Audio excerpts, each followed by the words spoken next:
नवी मुंबई के कई इलाकों में बिजली वितरण कंपनी की लापरवाही के चलते नागरिकों को भारी परेशानियों का सामना करना पड़ रहा है।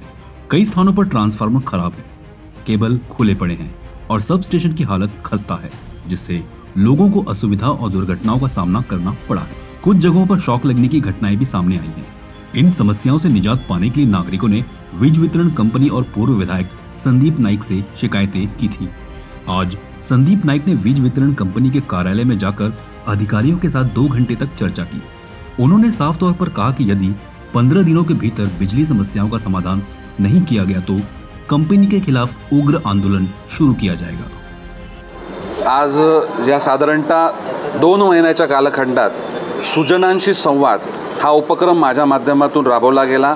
बेलापूर मतदारसंघामधील विविध वॉर्ड, विविध सेक्टर, प्रायव्हेट सोसायट्या, सिडको निर्मित सोसायट्या, झोपडपट्टी परिसर, गाव परिसर या परिसरामध्ये गेलो असता नागरिकांनी खूप मोठ्या प्रमाणामध्ये महावितरणच्या दुरावस्थेचं त्या ठिकाणी निवेदन हे मला दिलं। अनेक ठिकाणी सबस्टेशनची दुरावस्था आहे, सबस्टेशनमध्ये स्वच्छता नाही, सबस्टेशनमध्ये रिपेरिंग झालेली नाही, त्यामुळे तिकडे दुर्घटना घडू शकते। त्याचबरोबर स्वच्छतेचा प्रश्न देखील त्या ठिकाणी उपस्थित होतो।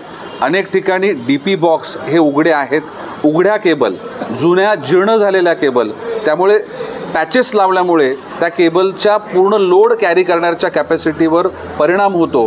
परिणामी सर्वसामान्य नागरिक जे सोसायट्यांमध्ये राहतात, जे LIGमध्ये राहतात, MIGमध्ये राहतात, त्यामध्ये अचानक लाईट गेल्यामुळे त्यांची उपकरणं ही त्या ठिकाणी बिघडतात।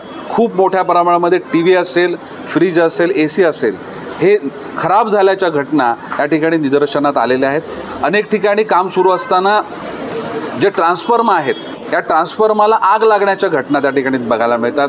ट्रान्सफॉर्मर खराब होतात। जर ट्रान्सफॉर्मर वारंवार खराब होत असेल तो ट्रान्सफॉर्मर बदलला पाहिजे। तुम्ही जर पुन्हा 15 दिवसांनी तो रिपेअर करून आणला तर त्याच्यामध्ये लोकांची सोय होणार नाही, पुन्हा वीज खंडित होईल आणि लोकांची उपकरणं ही त्या ठिकाणी खराब होतील।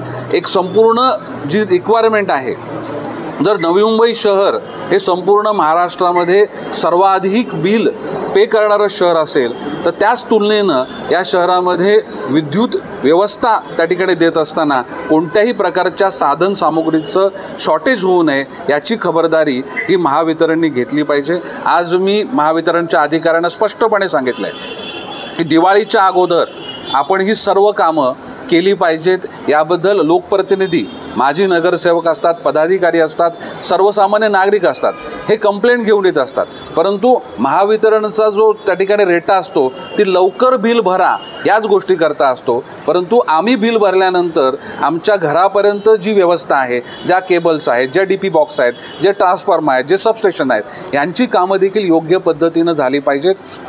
3 वर्षापासून सबस्टेशनची दुरावस्था असल्याच्या कंप्लेंट झालेल्या आहेत, परंतु अद्यापही कोणत्याही प्रकारची खबर त्या ठिकाणी त्याची दाद किंवा त्याविषयी काम हे महावितरणच्या माध्यमातून झालेलं नाही। त्यामुळे जर 15 दिवसाच्या आत, दिवाळीच्या अगोदर जर आपण या संपूर्ण व्यवस्थेमध्ये जर चांगल्या पद्धतीचं काम केलं गेलं नाही, जर त्या वॉर्डमध्ये, त्या सेक्टरमध्ये सांगितलेली कामं झाली नाही तर आम्हाला आंदोलन छेडावं लागेल। अशा प्रकारची भूमिका मी अधिकाऱ्यांपर्यंत मांडली आहे। तुम्हाला अडचणी असतील तर अडचणी